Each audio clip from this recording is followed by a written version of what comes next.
Sublime gracia del Señor.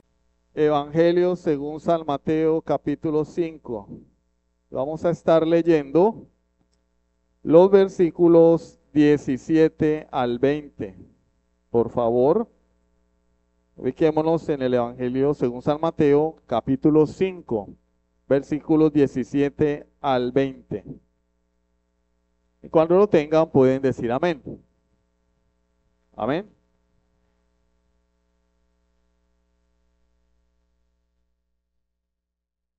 Dice la palabra del Señor: no penséis que he venido para abrogar la ley o los profetas.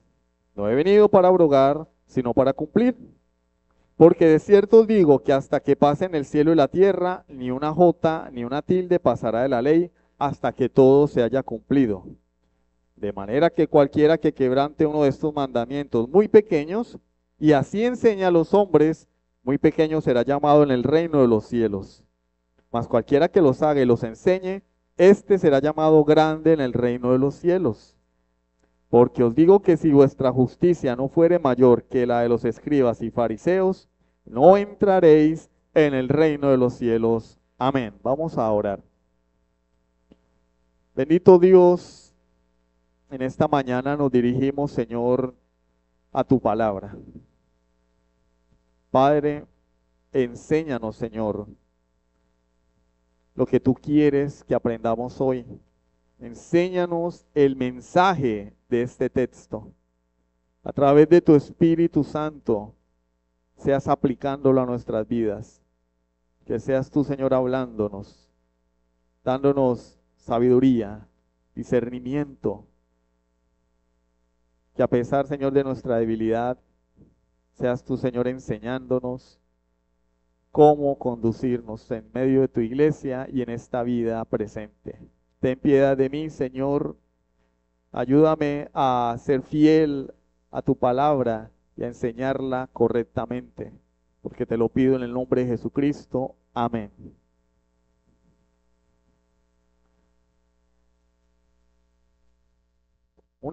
Había una vez un piloto muy importante de una aerolínea de Estados Unidos. Tenía 12 años de experiencia, pero recibió un castigo. Fue enviado nuevamente a la escuela de pilotos para que le refrescaran la memoria sobre cómo acercarse a un aeropuerto y aterrizar.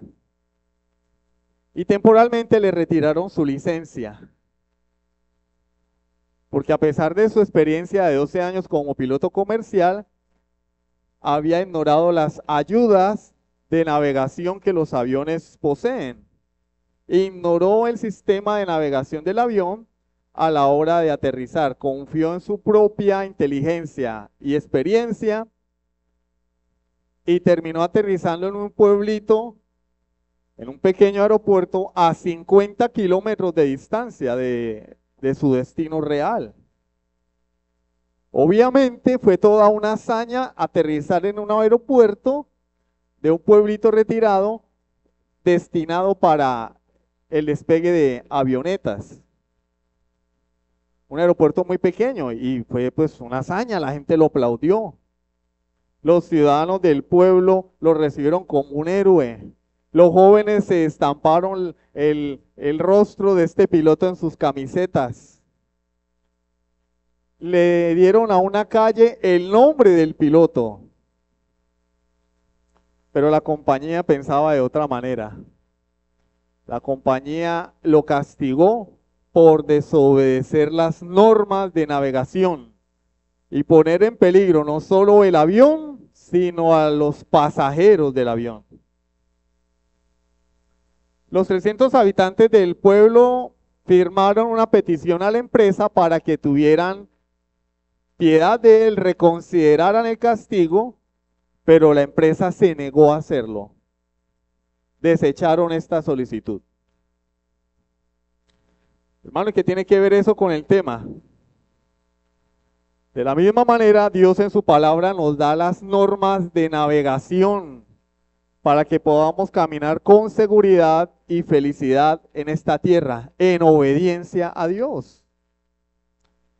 Pero hay momentos en los que nosotros confiamos en nuestra propia prudencia, navegamos por vista, confiamos en nuestra experiencia y no confiamos en la fe que Dios nos ha dado, que nos debe llevar a la palabra de Dios.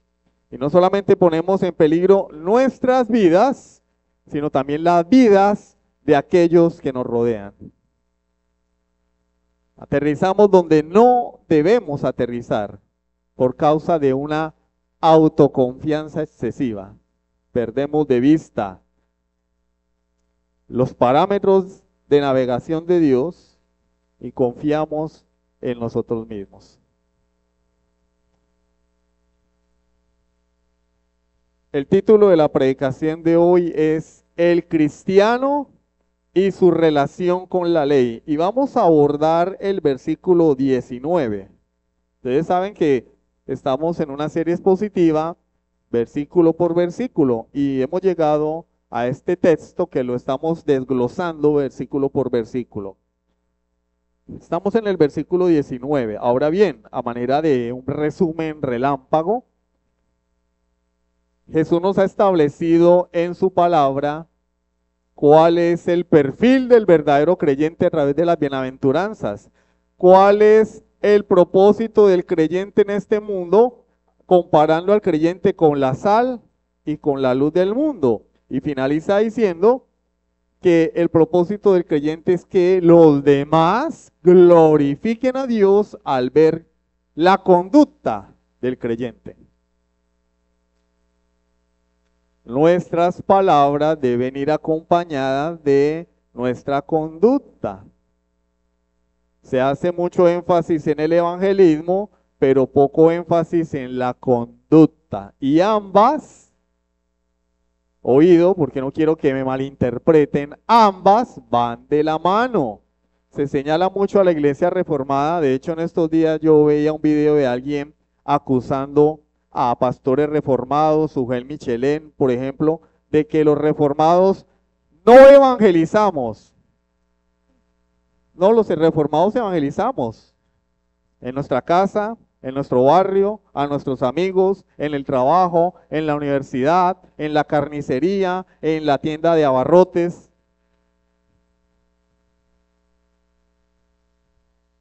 Porque tenemos una cosmovisión diferente. Si bien hay actividades de evangelismo que deben llevarse a cabo, tenemos claro que las palabras van acompañadas de una buena conducta. Y las personas deben ver nuestro comportamiento como testimonio que refuerza el mensaje del evangelio. Entonces, ambas van de la mano. Si el evangelismo estuviera limitado únicamente a salir a tocar las puertas de los hogares, los testigos de Jehová irían directamente hacia el cielo. Atención, no estoy diciendo que esa estrategia sea mala, porque siempre se malinterpreta.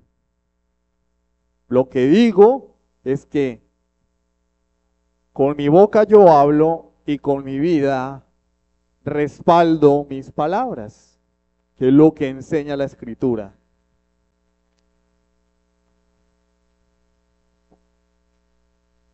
Entonces el Señor nos enseña que el creyente se caracteriza por su vida. Ahora, la pregunta es, bueno, ¿cuál vida? ¿De qué vida me estás hablando, Jesús? De una vida justa. ¿Y qué es una vida justa? Es la pregunta. Bueno, una vida justa es una vida que obedece la ley de Dios. ¿Por qué? Y ahí es donde el Señor dice, no penséis que yo he venido a abrogar la ley. Ustedes recordarán que las personas tenían una idea errónea de quién era Jesús. Ellos pensaban que él era un revolucionario que vino al mundo a desestimar las enseñanzas del Antiguo Testamento. Este hombre viene aquí con enseñanzas raras. Se sorprendían. Y él dice, no piensen que yo vengo a enseñarles cosas nuevas. Yo no vine a deshacer la ley. Yo vine a cumplirla. vine a cumplir la ley. Y hemos visto cómo él cumplió la ley. Cumplió la ley ceremonial, la ley civil se cumplió, cayó en desuso. Para que no digan, el hermano está diciendo que la ley de Dios se abolió. No, cayó en desuso con el pueblo del nuevo pacto. Y cumplió la ley moral de Dios durante su vida y en la cruz, pagando nuestro castigo. Y hoy en día cumple su ley en nosotros a través de su Espíritu. Por eso Él ordena la ley del amor. Amarás al Señor tu Dios con todo tu corazón, con toda tu alma, con toda tu mente, con todas tus fuerzas. Este es el primer y grande mandamiento. Y el segundo es semejante. Amarás a tu prójimo como a ti mismo. De estos dos mandamientos depende toda la ley y los profetas. Para el pueblo del nuevo pacto, la ley del amor. ¿Cuál es la ley del amor? Amar a Dios con todo nuestro ser y amar a nuestro prójimo como nos amamos a nosotros mismos. Es decir, la síntesis del decálogo.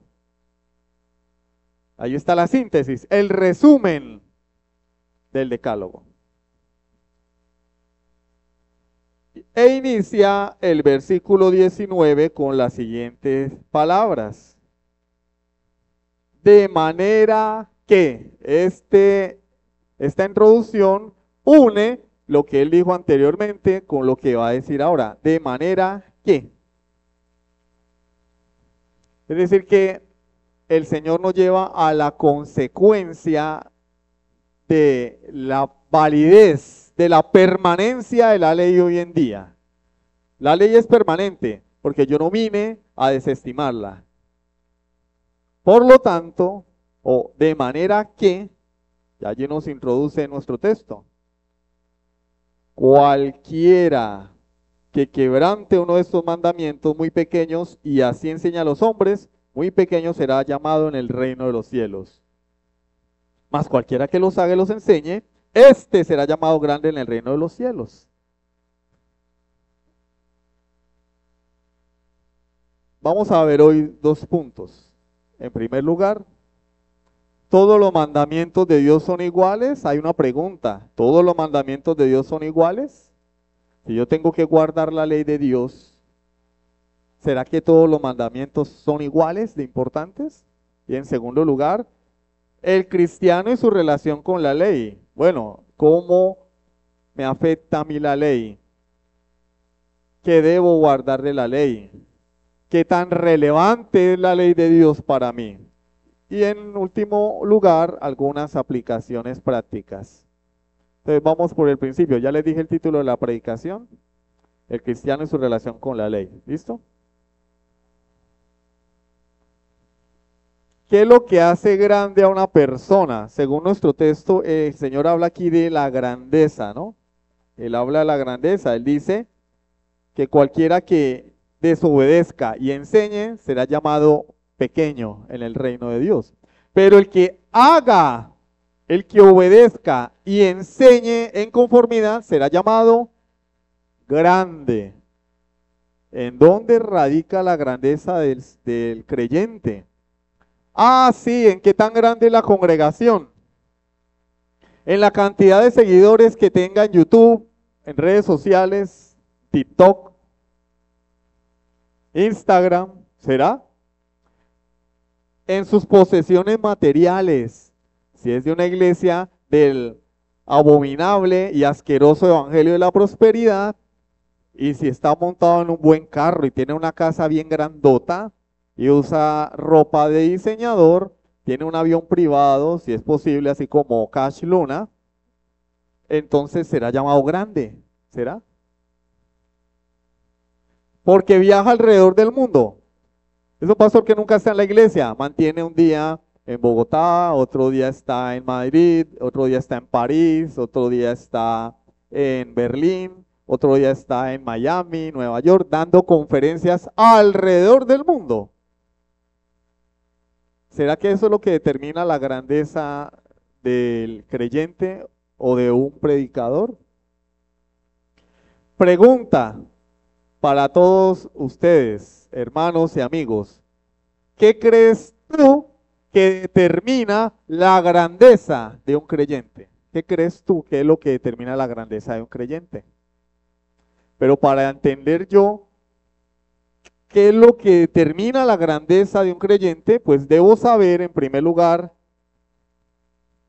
si todos los mandamientos son iguales. Y por eso nuestro primer punto es, ¿todos los mandamientos son iguales? Porque el Señor nos dice, cualquiera que quebrante uno de estos mandamientos muy pequeños. Entonces hay mandamientos chicos y mandamientos grandes. Entonces no todos los mandamientos son iguales, hay mandamientos chicos. El Señor nos está diciendo, mandamientos muy pequeños. ¿Será? Bueno, hay que, en honor a la verdad, decir que si bien todos los mandamientos de la ley de Dios son importantes, no todos tienen el mismo nivel de importancia. Y ya sé lo que están pensando algunos. Entonces como hay mandamientos chicos, yo no los tengo que guardar, porque somos vivos, somos inteligentes, ¿no? La malicia indígena, la famosísima malicia indígena. Pues no. El Señor no está diciendo mandamientos sin importancia, está diciendo mandamientos. ¿Sí? No está diciendo sugerencias, está diciendo mandamientos muy pequeños, pero al fin y al cabo, mandamientos. Al fin y al cabo, mandamientos. ¿Por qué él habla en estos términos? Porque para su audiencia de judíos y para los fariseos, no todos los mandamientos, con razón, tenían el mismo nivel de importancia, pero como ustedes ya saben, los rabinos habían desarrollado un sistema legal de 613 mandamientos, 365 mandamientos positivos, ¿sí? Y 248 mandamientos, 365 mandamientos negativos, es decir, prohibiciones. No harás, no harás, no harás y no harás. Y 248 mandamientos positivos, es decir, haz esto, haz lo otro. Y ellos los clasificaban de mayor a menor. Bueno, este es el más importante, por eso en la introducción leíamos,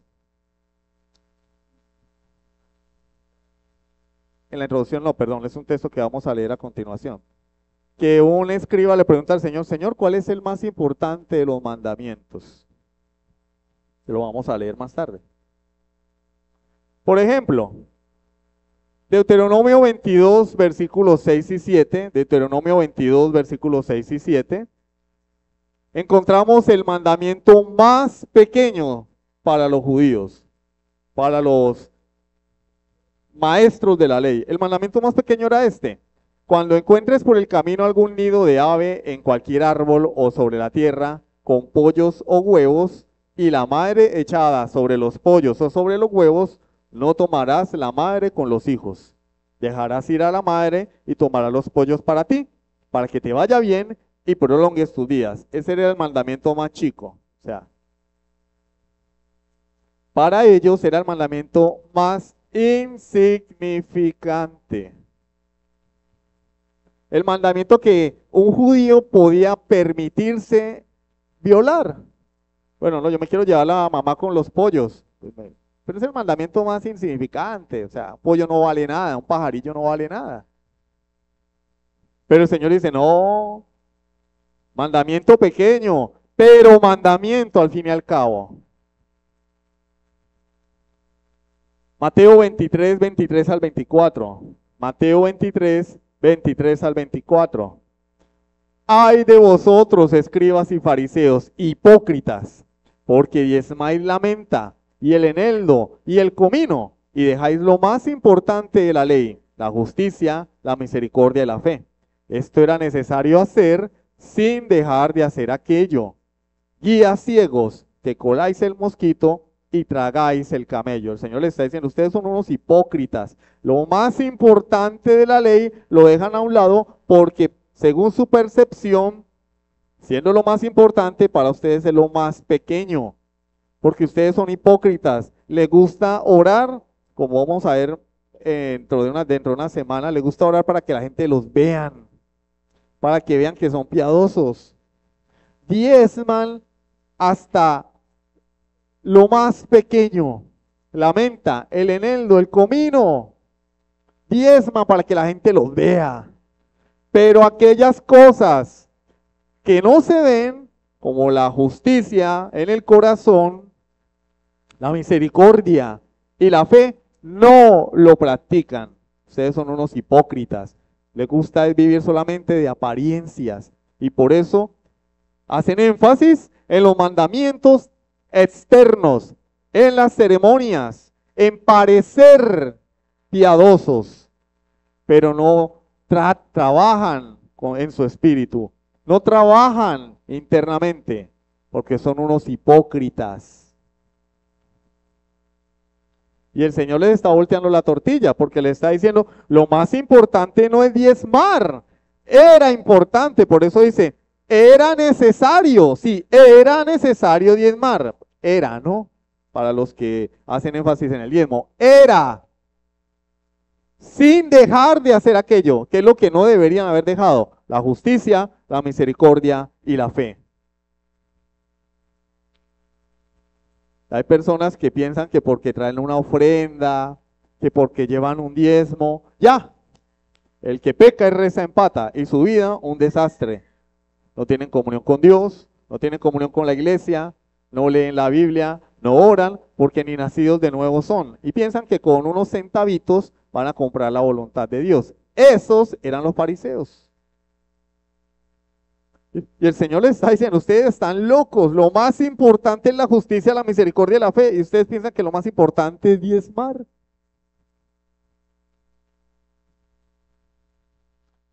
Todos los mandamientos del Señor son importantes, le está diciendo. Era necesario diezmar, sin dejar de hacer lo otro, justicia, misericordia y fe. Guías ciegos, que coláis el mosquito y tragáis el camello. Claro, pues porque en Levítico 11, el 20 al 23, se le prohíbe a los judíos comer ciertos insectos voladores que no tuvieran patas articuladas. Era prohibido. Entonces ellos, cuando iban a tomar agua, cuando iban a tomar vino, colaban el líquido para no comer el insecto por error.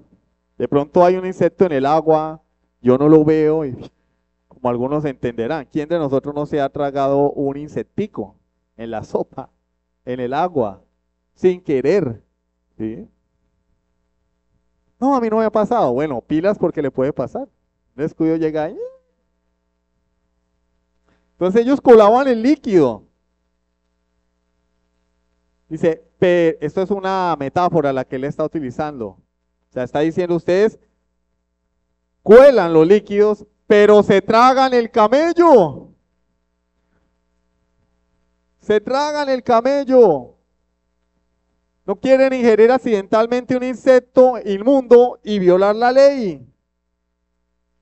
Pero son capaces de tragarse un camello. Es decir, un principio pequeño de la ley lo sobreenfatizan, pero las cosas importantes las desechan. Se tragan el camello. Toleran el pecado. Cometen grandes delitos. El engaño, la opresión, la lujuria, la falsa religión, eso se lo comen. Ah, pero no quieren por accidente comerse un mosquito. Hipócritas. De manera que el Señor lo que está diciendo es que toda la ley de Dios importa.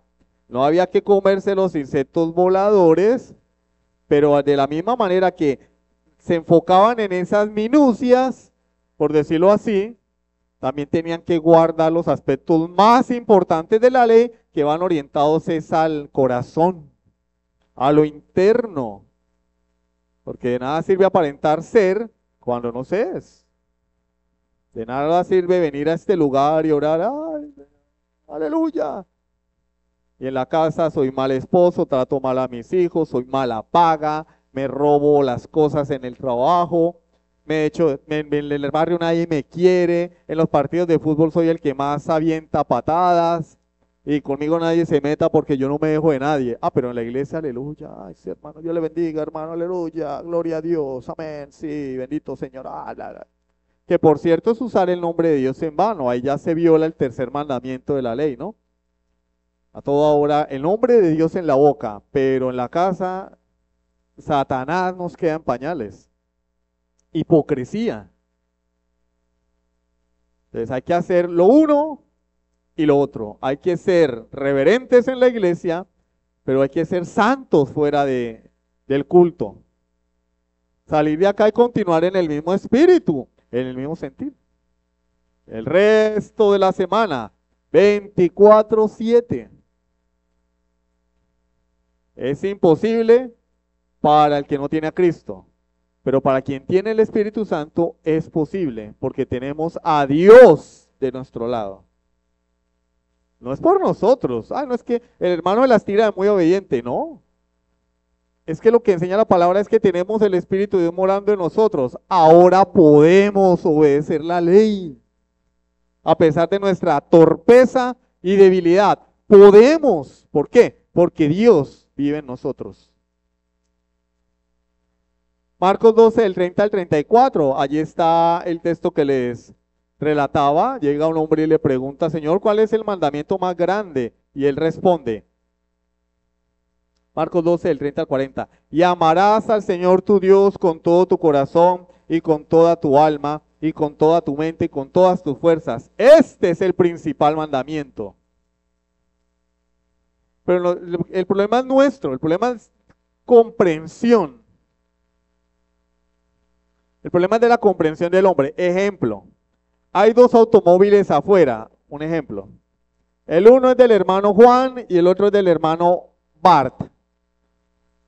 Y alguien me pregunta, un ejemplo, hermano, ¿cuál carro le parece más bonito? Y yo le digo, el carro del hermano Juan.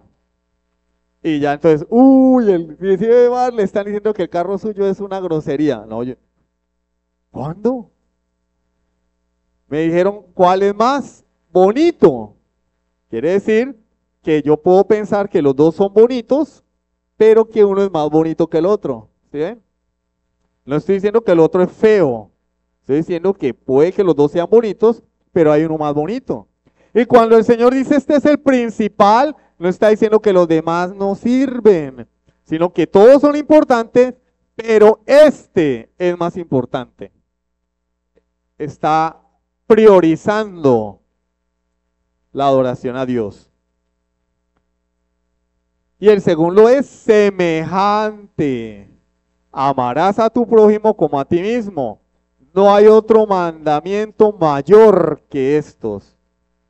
Pues, señores, ahí está toda la ley, precisamente. Toda la ley es importante. Amarás a tu Dios, los 4 primeros mandamientos de la ley, la primera tabla. Amarás a tu prójimo, los 6 mandamientos de la segunda tabla. Toda la ley de Dios es importante, pero es más importante mi relación con Dios. Porque los 4 primeros mandamientos regulan la relación del hombre con Dios.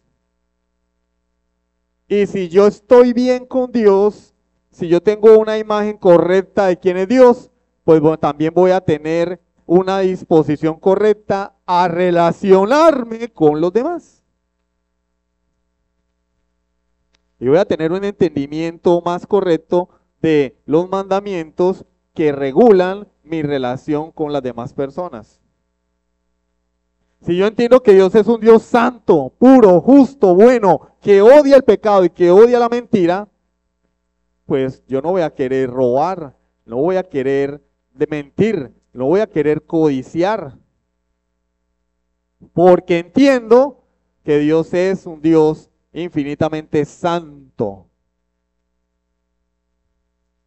Por eso es que hacer énfasis en mandamientos sin ton ni son no tiene ningún sentido, es legalismo. No hay que mentir, eso es del diablo. Pero es que lo que a mí me da la comprensión para guardar los mandamientos de Dios es entender quién es Él. ¿Quién es Dios? Pero nosotros empezamos al revés. Primero vamos a las ordenanzas de Dios y después, si nos queda tiempo, nos preocupamos por conocer a Dios.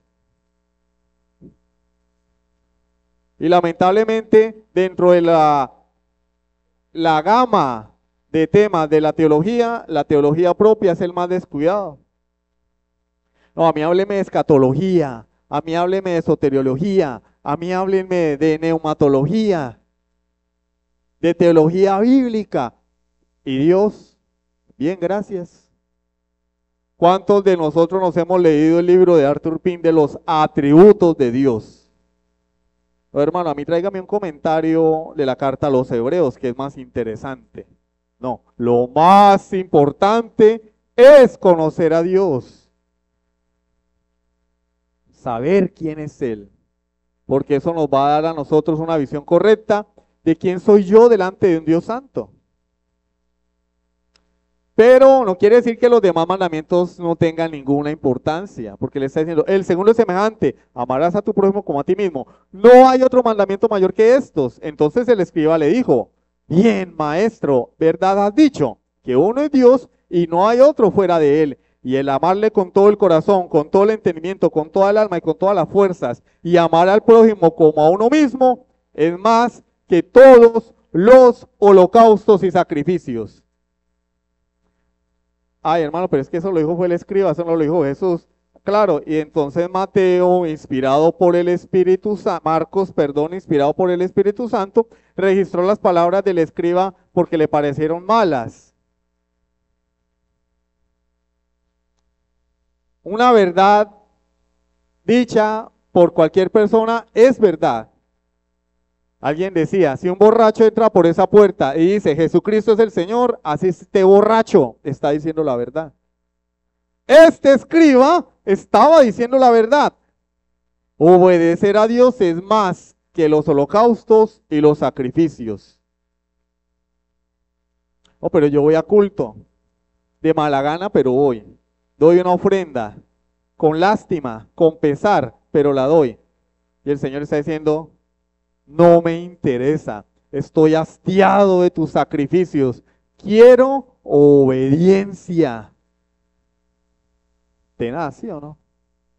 Pero es lo que el Señor dice.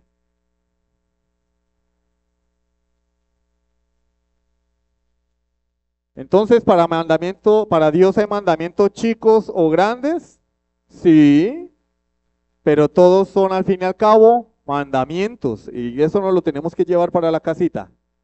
Mandamientos importantes y otros importantes, pero no tan importantes, ¿es verdad? Pero al fin y al cabo, mandamientos. Atención, el día del Señor está dentro de los 4 primeros mandamientos. Y el Señor dice que esos son los mandamientos más importantes. ¿Cómo la ven? ¿Cómo la ven? Para los que les gusta irse de paseo el domingo, programar sancocho, lavada de ropa, etcétera. El día del Señor hace parte de la primera tabla de la ley y el Señor está diciendo que esos 4 mandamientos son los más importantes. Como dijo una profesora, ahí les dejo ese trompo en la uña. Sigamos. Santiago 2:10. Santiago capítulo 2, versículo 10. Porque cualquiera que guardare toda la ley, pero ofendiere en un punto, se hace culpable de todos. ¿Sí? ¿Hay mandamientos más importantes? Sí, pero al fin y al cabo el mandamiento es guardarlos todos, porque yo puedo guardar los primeros 4 mandamientos, que son los más importantes, pero ofendo en un punto. Y el veredicto de Santiago es, ya perdiste. Ya eres culpable de quebrantar toda la ley de Dios, porque la ley de Dios no es un sistema de 10 recomendaciones que no tienen relación alguna, no.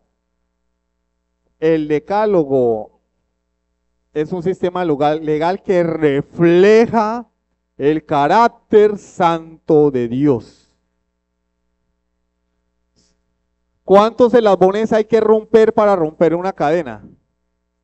Agarramos un martillo, para que los que nos ven en internet, acá no hay grosería, una porra, acá no hay grosería, allá hay grosería, acá no, una porra, y le damos a todos los eslabones, ¿no?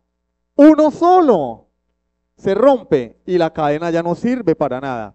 La ley de Dios es una cadena de ordenanzas. Violamos uno y ya desechamos toda la ley. Hemos violado toda la ley. Entonces los mandamientos de Dios no son importantes por la visión del hombre. Es decir, no es que el fariseo pensaba, es que yo pienso. A mí me parece que es más importante amar al prójimo que guardar el día del Señor. No, es que la visión del hombre no importa. El concepto del hombre es irrelevante. Lo que importa es que cada mandamiento de la ley de Dios ha sido dado por Dios. Tenemos que entenderlo. ¿Cuál es el problema de la iglesia moderna? Que piensan que la ley de Dios es un conjunto de consejos, que yo puedo guardarlos, no guardarlos, es que no es para tanto. El hermano exagera. Bueno, pero pensemos solamente en esto. Si Jesús guardó toda la ley y Jesús era Dios, si Jesús tuvo la oportunidad de decirnos, tranquilos muchachos, vivan despreocupados, yo vengo a cumplir la ley, voy a morir en la cruz por ustedes para que ustedes vivan como quieran, chévere, relajados, cristianismo light, sin compromiso.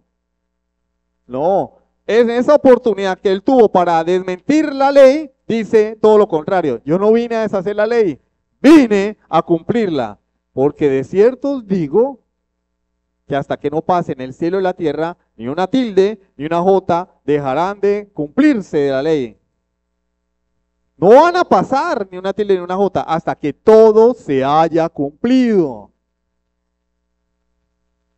Entonces, aquellos que nos acusan a nosotros de antinomianos por predicar la gracia, realmente no tienen idea de lo que están hablando. Porque nosotros somos los que más defendemos que el cristiano debe obedecer los mandamientos de Dios. Porque la gracia no es licencia para vivir como a mí me parece, todo lo contrario. La gracia es la capacidad que Dios nos da para ahora obedecer la ley de Dios. La gracia no está separada de la ley. Todo lo contrario. Todo lo contrario. Lo que la gracia hizo fue quitar el acta que me señalaba a mí como criminal por mi incapacidad para guardar la ley para ser salvo. Pero la gracia no está dándole un puntapié a la ley. Quítate de ahí. No, la gracia lo que hace es que aquel que murió en la cruz pagó el precio de mi salvación. Que yo no podía guardar la ley. Y lo que la gracia hace es que me imputa esa santidad a mí. Para que yo viva como quiera, no, para que ahora yo, con la asistencia del Espíritu Santo que vive en mí, pueda guardar la ley de Dios. Que antes no podía. Por causa de mi naturaleza caída. Pero ahora en Cristo, Romanos 8:1. Ahora pues ninguna condenación hay para los que están en Cristo Jesús. Los que viven como le da la gana, no. Los que no andan conforme a la carne, sino conforme al Espíritu. Porque la ley del Espíritu de vida en Cristo Jesús me ha librado de la ley del pecado y de la muerte. Ley del pecado, ¿por qué? Porque yo estaba condenado. Y el Espíritu Santo me hizo libre para ahora obedecer a Jesús. Entonces que nadie salga acá diciendo que es que lo bueno es el legalismo, los mandamientos de Dios, no, eso es legal, son extremistas. Tenemos suficientes argumentos para declarar que la ley de Dios es vigente y que debemos obedecerla. ¿Cuál es el problema? Vuelvo y lo repito, que el cristiano promedio aún no entiende su relación con la ley. Porque venimos lamentablemente de algunas congregaciones donde hay un sistema de interpretación, no quiero ser extremista ni ofensivo, un sistema de interpretación herético llamado dispensacionalismo que muchos profesan sin saber que son dispensacionalistas. Y este sistema echa por tierra el Antiguo Testamento porque ellos dicen, bueno, estamos en otra dispensación, la gracia. Y el Antiguo Testamento era para los judíos, yo no soy judío. Entonces la ley era para ellos. Qué curioso que quienes enseñan esto, el diezmo sí lo dejaron acá. Es decir, ellos dicen, no, eso era para el Antiguo Testamento, eso es el legalista. Ay, el diezmo no, claro. La fiesta de las primicias no, claro, pues como eso y Villegas. Hipócritas. Dejan lo más importante de la ley. Pero lo más insignificante sí lo quieren traer para acá. El diezmo. Porque el diezmo aumenta la cuenta bancaria, ¿cierto? Venimos de esa cultura. No, eso era el antiguo pacto. Sí,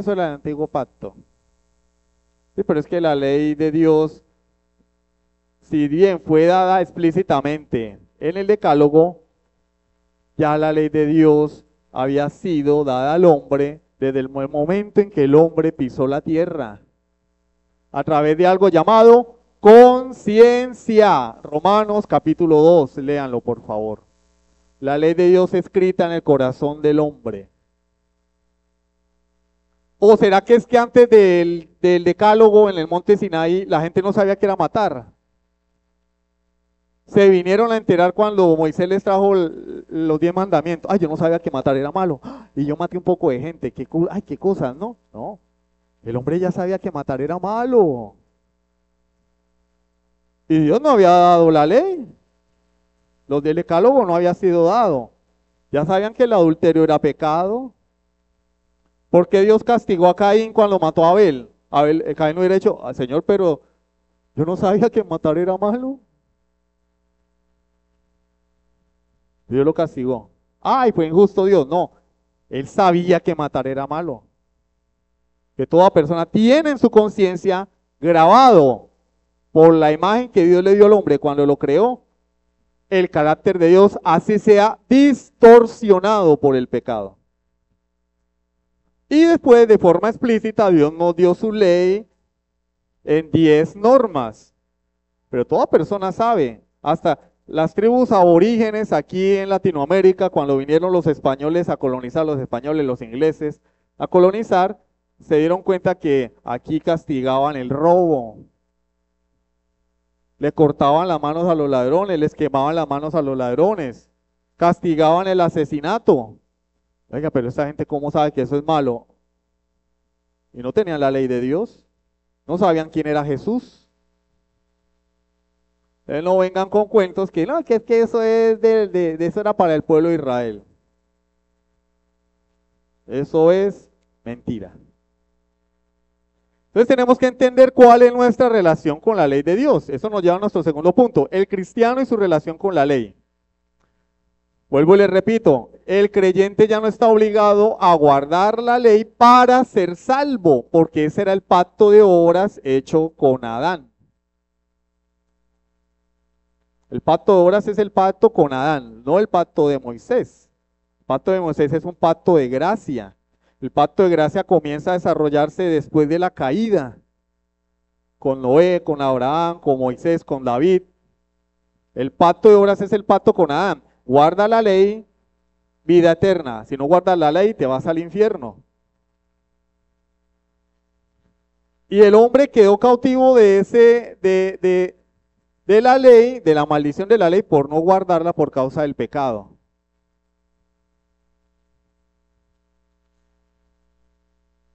El argumento de Pablo en Gálatas 3 es precisamente ese, que el cristiano no está bajo la ley en el sentido de guardarla para ser salvo, porque todo lo contrario, el hombre ha demostrado es que no puede ser salvo por guardar la ley. Romanos 3:20.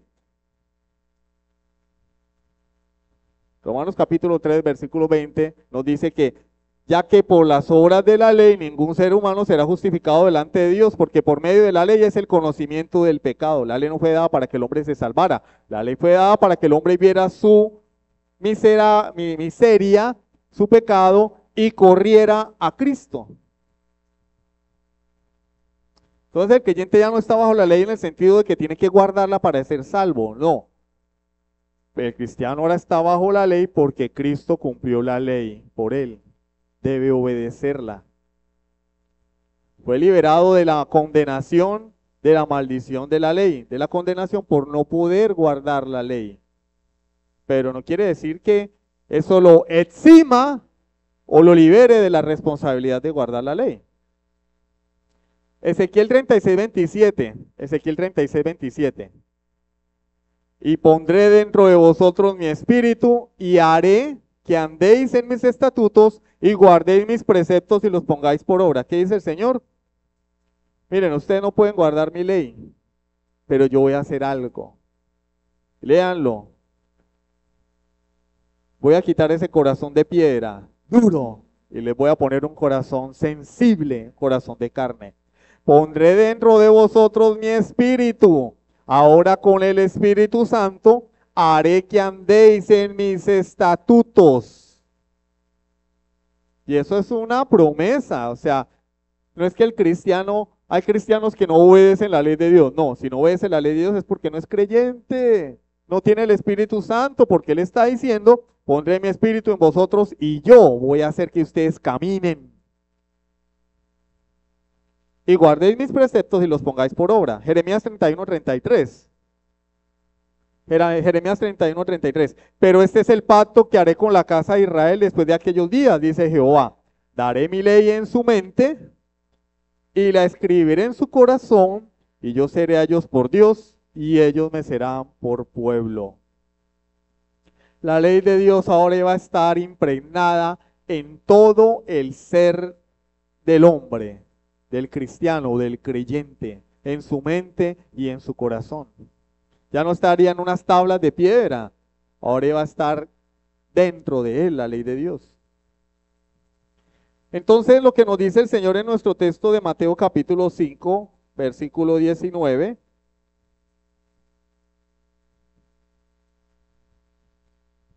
es que, oído que aquí está hablando de creyentes, ¿no? Aquellos que han nacido de nuevo, pero quebrantan los mandamientos, así sea el más pequeño, y así le enseña a los demás, no va a perder la salvación. Está hablando acá creyentes, pero será pequeño en el reino de los cielos. Y ya voy, ay no, siento, yo puedo quebrantar los mandamientos y no voy a perder mi salvación. Y Pablo dice, sí, ustedes son los vivos. Romanos capítulo 6, versículo 1 y 2. ¿Qué pues diremos? ¿Perseveraremos en el pecado para que la gracia abunde? En ninguna manera, porque los que hemos muerto al pecado, ¿cómo viviremos aún en él? Si tú eres creyente, no vas a perseverar en el pecado. Ahora, si tú piensas así es porque no eres creyente, no has nacido de nuevo. Porque el Espíritu Santo que mora en ti no va a contradecir la palabra de Dios. Ahora, si tú teniendo el Espíritu Santo contradice la palabra de Dios, es porque no lo tienes.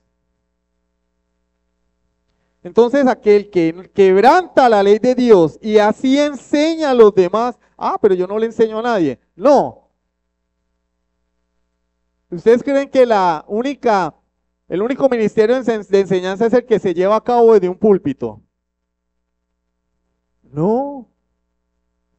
¿Acaso el Señor no dijo, así alumbre vuestra luz delante de los hombres para que vean vuestras buenas obras y glorifiquen a vuestro Padre que está en los cielos? ¿Acaso no tenemos que enseñar a Jesús con nuestra vida? Entonces no es para el predicador o el maestro, esto es para todos. El que viola la ley de Dios y es mal ejemplo para los demás, será pequeño en el reino de los cielos. Será llamado pequeño en el reino de los cielos. Y el reino de los cielos no es después de que nos morimos. El reino de los cielos es aquí. Todo aquel que cree en Jesucristo es libertado de las garras de Satanás y es introducido en el reino de Jesucristo. De manera que aquel que lleva una vida, cristianamente hablando, torpe, de mal testimonio, que se caracteriza por su inmadurez, ¿cómo va a ser llamado en la iglesia de Cristo? ¿Cómo va a ser tenido en cuenta? Hermano, ustedes que usted a mí no me tiene en cuenta para servir, pero ¿para qué le voy a tener uno en cuenta? No vienen a los cultos, si vienen llegan tarde, no asisten a ningún grupo familiar, no vienen a culto de oración, es una rogadera para esto, una rogadera para lo otro. Hermano, usted a mí no me tiene en cuenta, ¿no? Porque eres pequeño en el reino de los cielos. Si es que has nacido de nuevo, eres pequeño. No, es que yo en mi casa no hago aseo. Bueno, pues será en su casa, pero esta es la casa de Dios, hay que limpiarla. Y todos tenemos que colaborar. Es pequeño en el reino de los cielos. Tu reputación en la iglesia, nadie va a confiar en ti. ¿Por qué? Porque tú quebrantas los mandamientos de Dios y así dices, soy cristiano. Y en la vida eterna, recompensas. No vas a recibir las recompensas que Dios ha determinado para su pueblo. Mire lo que dice 1 Corintios capítulo 3, versículos 12 al 15. 1 Corintios 3, 12 al 15. Y si sobre este fundamento, alguno, está hablando del fundamento de Cristo, ¿no? Alguno edificare oro, plata, piedras preciosas, madera, heno, hojarasca, la obra de cada uno se hará manifiesta, porque el día la declarará, pues por el fuego será revelada, y la obra de cada uno, cual sea, el fuego la probará.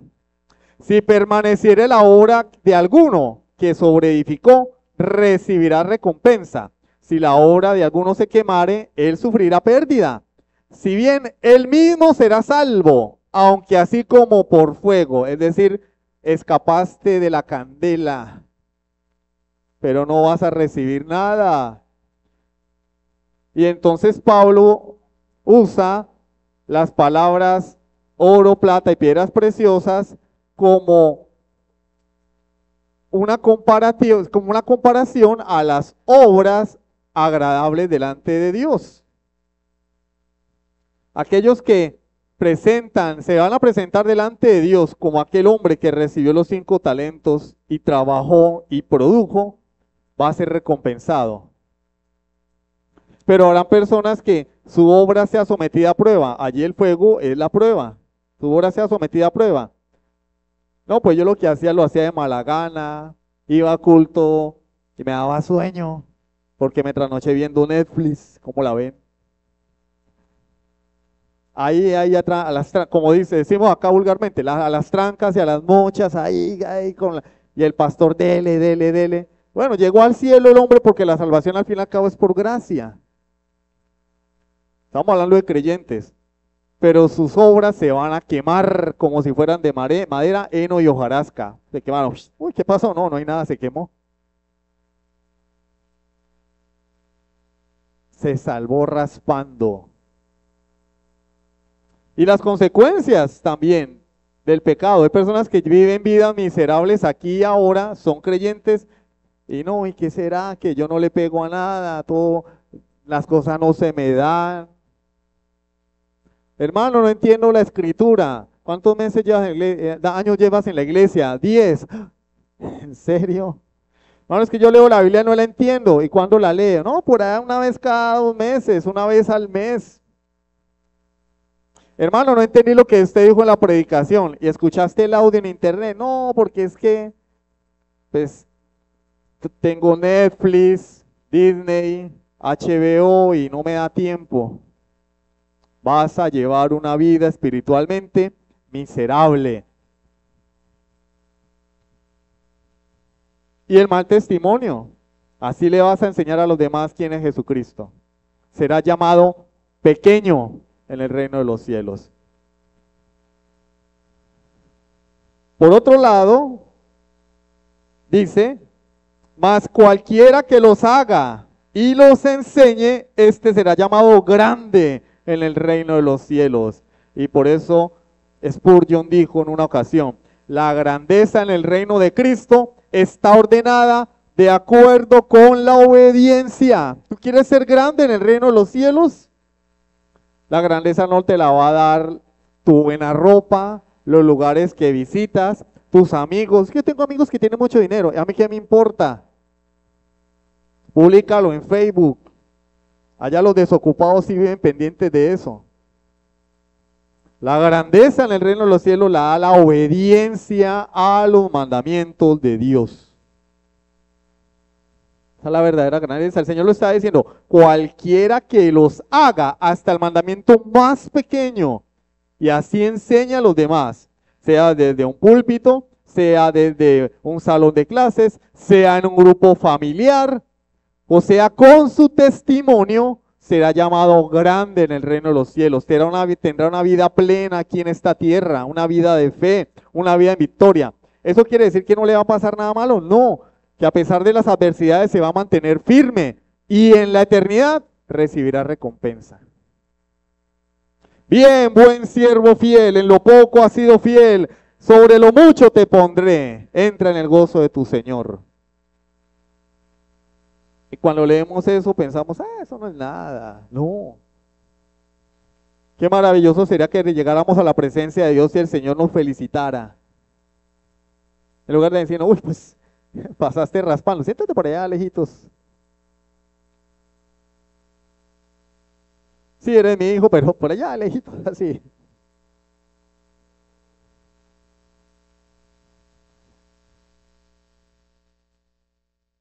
Aquí dice, será llamado. Será llamado. ¿Dónde? Pues acá, en esta vida. Mateo 5:9, en las bienaventuranzas. Bienaventurados los pacificadores, porque ellos serán llamados hijos de Dios. ¿Sí? Hay una relación allí. Primera de Juan 3:1. Primera de Juan 3:1. Mirad cuál amor nos ha dado el Padre para que seamos llamados hijos de Dios. Por esto el mundo no nos conoce, porque no le conoció a Él. ¿Dónde vamos a ser llamados? Acá. Llamados hijos de Dios, o llamados pequeños, o llamados grandes.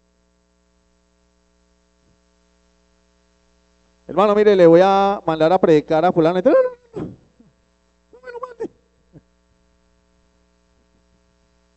A veces ese tipo de creyentes dan miedo. Dan miedo. Se nota su inmadurez. No, uno no sabe con qué van a salir. No, no lo ponga porque pronto sale con un chiste. Uno no sabe si creen la doctrina o no la creen porque tienen en la cabeza un revoltijo, porque no estudian, porque no se capacitan, porque no se disponen a ser enseñados, porque no obedecen la palabra de Dios. Mateo 18 del 1 al 4. Mateo 18 del 1 al 4. En aquel tiempo los discípulos vinieron a Jesús diciendo, ¿quién es el mayor en el reino de los cielos? Y Jesús, llamando a un niño, lo puso en medio de ellos y dijo, de cierto os digo que si no os volvéis y os hacéis como niños, no entraréis en el reino de los cielos. Así que cualquiera que se humille como este niño, ese es el mayor en el reino de los cielos. El Señor nos está diciendo, ¿quieres ser el mayor? Yo te voy a mostrar quién es el mayor. Tomó a un niño y lo puso allí. Ahora, dice que debemos volvernos y hacernos como niños, que debemos humillarnos como niños. Ahora, ¿cómo son los niños? ¿Cómo son los niños? Papá, ¿y yo cómo vine al mundo? Hijo, te trajo la cigüeña. Ay, la cigüeña. Papá, se me cayó un diente. Póngalo debajo del colchón que el ratón Pérez va a venir y le va a traer una monedita o un billete. Ay, el ratón Pérez. Papá, ¿y qué me va a traer el niño Jesús? ¿Quién trae los regalos? El niño Jesús. Obviamente los cristianos no vamos a decir eso, ¿no? Papá, ¿quién trae los regalos? Pues yo, que soy el que trabaja. Y el niño se lo cree. el niño se lo cree. El papá le dice al hijo, hijo, tírese a la piscina. Y el niño se tira. Tírese que yo lo saco, el niño se tira. Ah, eso si no le hemos metido miedo, ¿no? Porque, ay, mi niño, ¿por qué está miedoso? Culpa tuya, porque los niños no, los niños vienen al mundo sin miedo. Los únicos dos miedos que los niños tienen o que el hombre tiene por naturaleza es los ruidos estruendosos y el vacío. Los demás miedos se los enseñamos nosotros. ¡Ay, no se tira al agua, se va a ahogar! Y después el niño no quiere saber nada del agua. 50 años y no sabe nadar. Ay, ¿quién le enseñó eso? Los papás les enseñaron que el agua era mala. Los niños todos se lo creen. Yo a veces estoy jugando con mi sobrinita y le digo, mira un marrano volando. Y ella voltea a mirar, ¿dónde, tío? ¿Dónde? Todos se lo creen. Debemos ser como niños. Los niños no cuestionan lo que se les enseña, pero los adultos sí, ya venimos con males. Hermano, ¿y por qué? ¿Y yo por qué tengo que guardar la ley? ¿Y por qué tengo que llegar temprano al culto? ¿Y por qué el domingo? Y eso como que Cristo me escogió, Dios me escogió desde antes de la fundación del mundo, ¿eso qué? Y eso de que la salvación es por gracia. Hermano, explíqueme la Trinidad porque no la entiendo. Yo tampoco la entiendo, pero la creo porque la Biblia la enseña. Cuestionamos todo lo que se nos enseña. Le ponemos pero a todo lo que se nos enseña. Y el Señor dice, no. Vas a ser pequeño en el reino de los cielos, porque el mayor es el que cree, el que oye, lo cree sin reservas y obedece, así como los niños, se humilla. Señor, tengo mucha basura en mi cabeza. He leído muchos autores seculares, mucha filosofía, mucho Marx, mucho Nietzsche. Tengo mi cabeza llena de basura. Sea Dios veraz y todo hombre mentiroso, incluyéndome a mí. No, pero es que lo que usted dice no concuerda con los escritos de Carlos Marx. ¿Y es que ¿quién importa Carlos Marx? Es que él no murió por mí en la cruz. Le ponemos pero a todo lo que se enseña de la Escritura. Eso sí, las historias de Instagram, lo que vemos en Facebook, la Agenda 2030, hombre con hombre, mujer con mujer, viejo con niño, eso no lo cuestionamos. Ay, no, no hay que meternos en esos asuntos porque eso es política y la iglesia no tiene nada que ver con la política. No, eso es anticristiano. La iglesia sí tiene que ver con eso y la iglesia tiene que pronunciarse contra esas cosas porque nos afecta. Porque Satanás está manipulando la política para destruir la familia y la iglesia. Entonces necesitamos ser como niños, recibir los mandamientos de Dios. Señor, si tú lo dices, ayúdame a obedecer. Señor, creo, ayuda a mi incredulidad.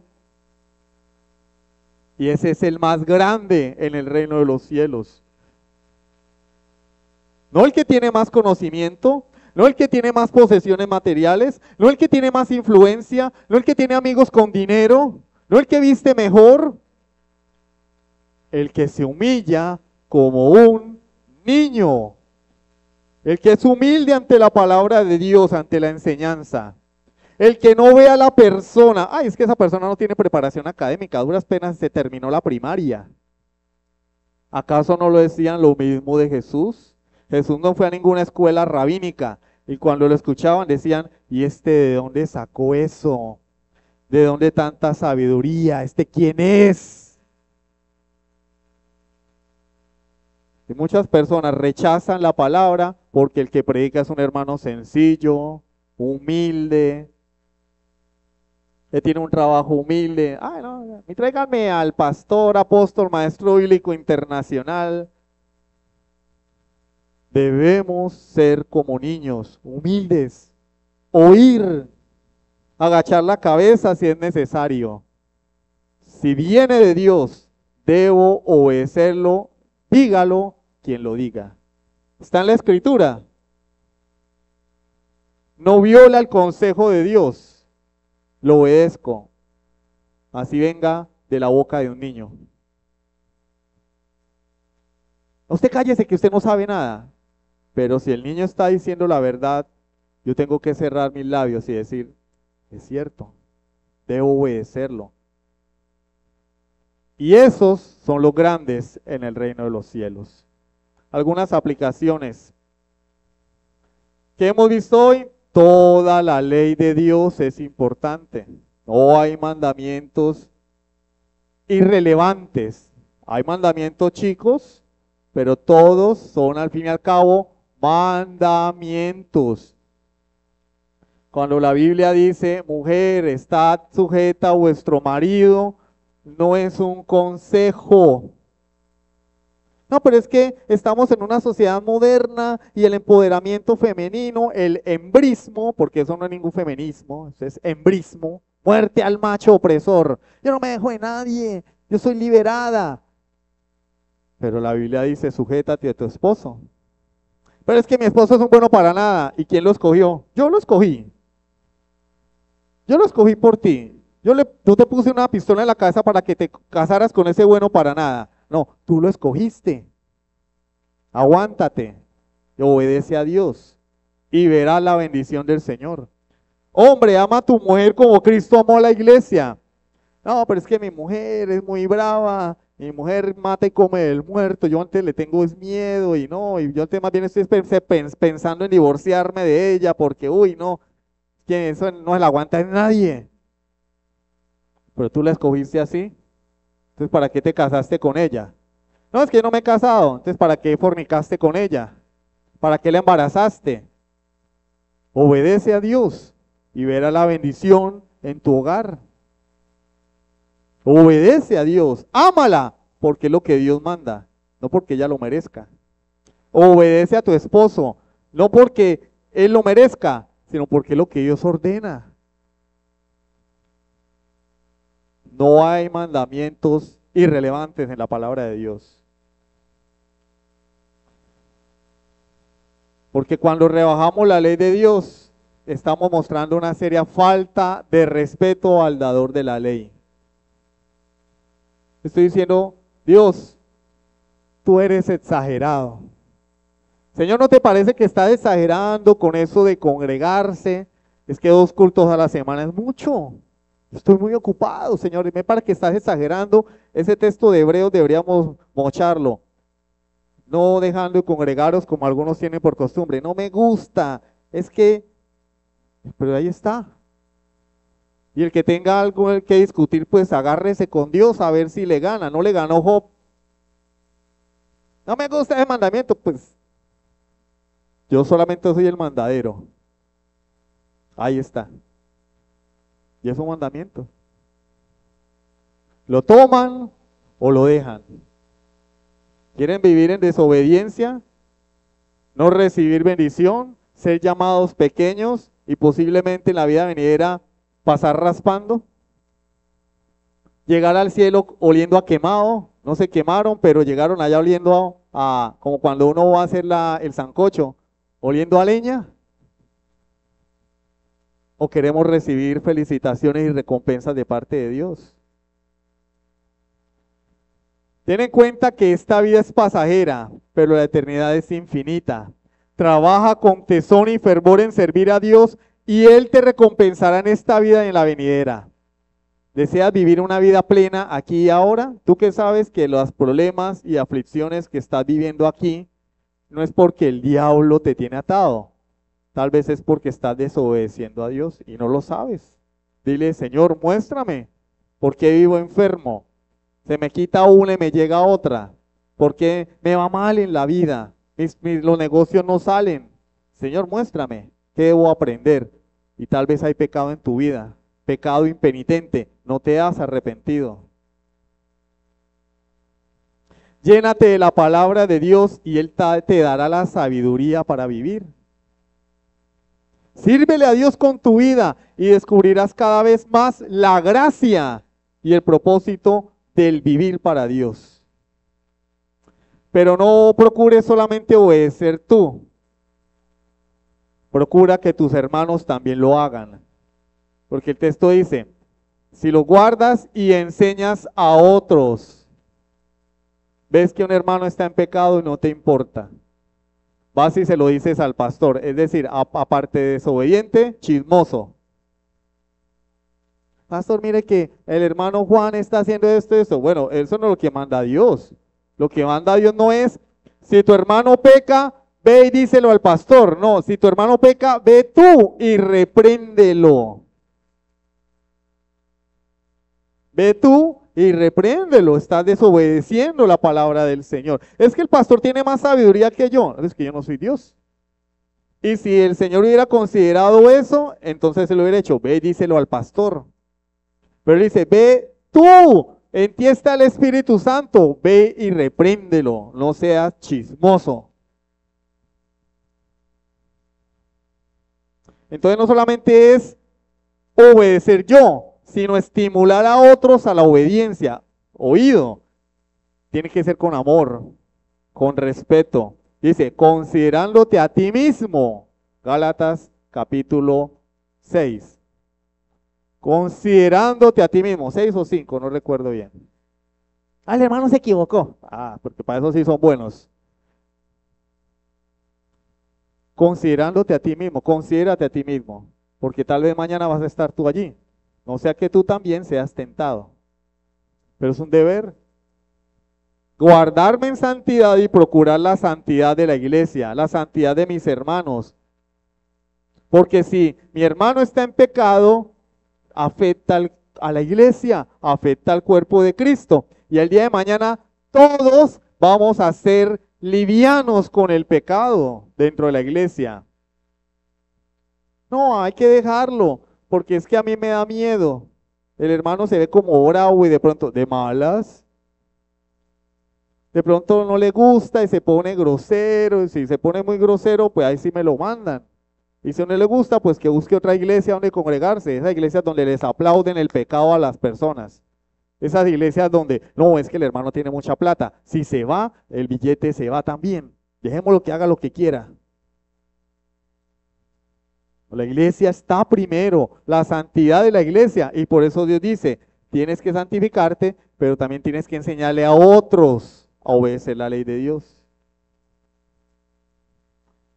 Miremos a Caín. ¿Qué hizo Caín? Dios le dijo, Caín, ¿dónde está tu hermano? Y él le dijo, ¿qué dijo Caín?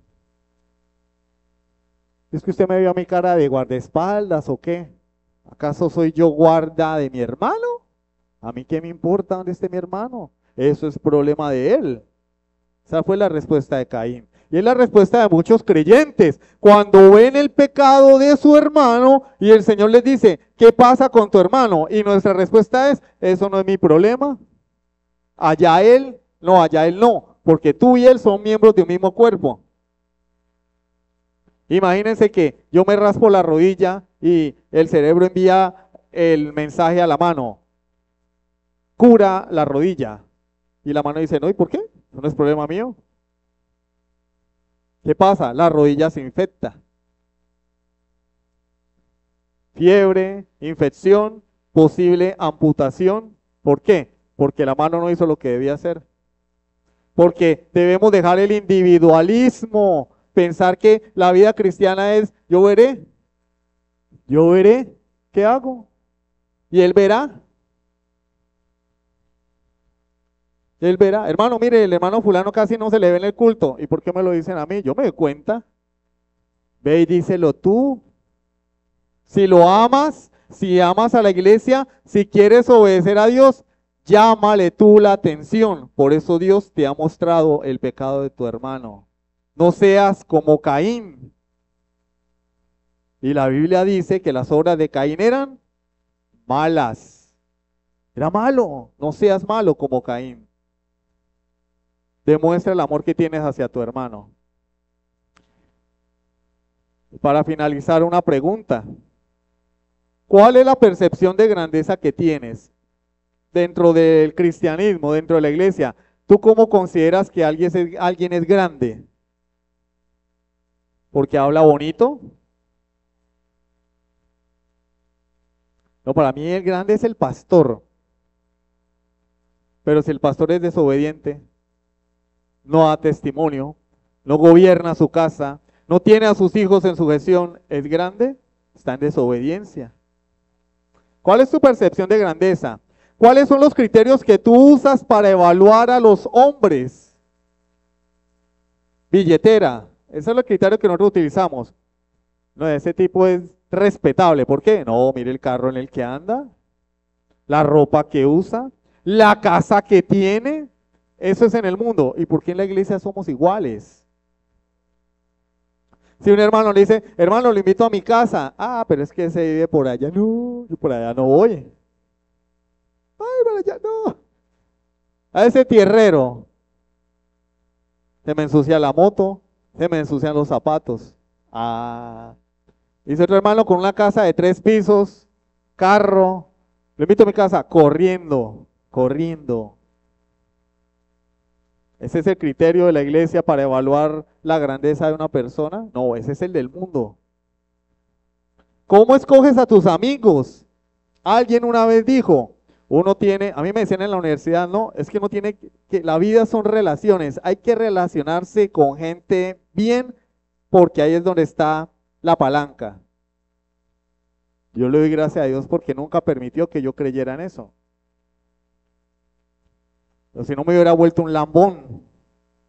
Y así la política. Hay que lamberle al político de turno para recibir beneficios. En la iglesia no es así. ¿Cómo escoges a tus amigos? ¿El que más tiene? ¿El que tiene más títulos? ¿El que vive en el mejor barrio? ¿El empresario? Y al pobre lo hacemos a un lado, al que no tiene. No, a mí no me gusta andar con ese porque ese no sabe ni hablar. Pero es tu hermano. ¿Cómo así? Ahí hay pecado. ¿Tus amigos son un estímulo para ti? Es decir, tú te reúnes con tus amigos y cuando hablas con tus amigos, ellos te estimulan a vivir en santidad, a obedecer a Dios, a estudiar la palabra del Señor. Las conversaciones que tienes con ellos son edificantes o hablas de puras estupideces con ellos. Y ya vio el último video, y ya vio los premios Grammy, y ya viste el Super Bowl, y Bad Bunny, y salió con una falda, ¿y se lo viste? Y la última serie de Netflix, ¿te la estás viendo? Yo no estoy diciendo que sea malo hablar de esas cosas, pero no pueden ser el tema único.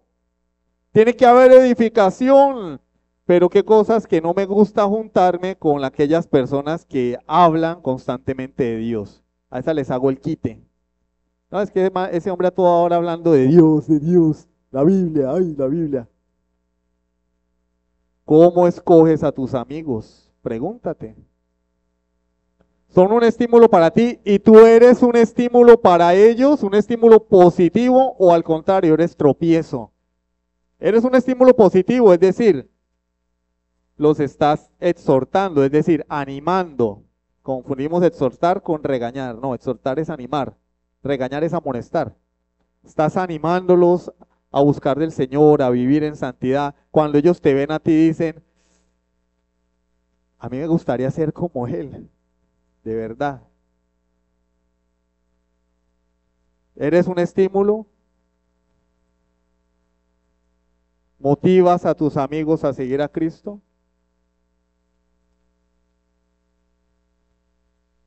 ¿Cómo evaluamos nosotros la grandeza? Jesús ya nos lo ha dicho.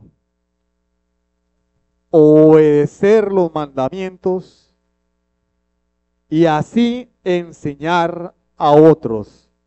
Y ese es llamado grande en el reino de los cielos. Vamos a orar. Soberano Dios y Padre Celestial, te alabamos, te damos honra y gloria por tu palabra. Gracias porque ella es viva y eficaz, Señor, y nos confronta, pero también nos anima. Señor, en guardar tus mandamientos hay delicia, hay refrigerio, hay descanso. Dice tu palabra, los mandamientos de Jehová son rectos que alegran el corazón. Nos conforta saber, Señor, que podemos guardar tu palabra y ser fieles, no porque haya en nosotros esa capacidad, sino porque tú nos la has dado por gracia a través de tu Espíritu Santo. Y es una alegría para nosotros no cargar con el peso de la condenación por no guardar la ley, sino saber que guardamos la ley porque deseamos agradarte, porque es parte de nuestra nueva naturaleza, porque queremos honrarte y porque sabemos que es lo mejor para nuestras vidas, Dios.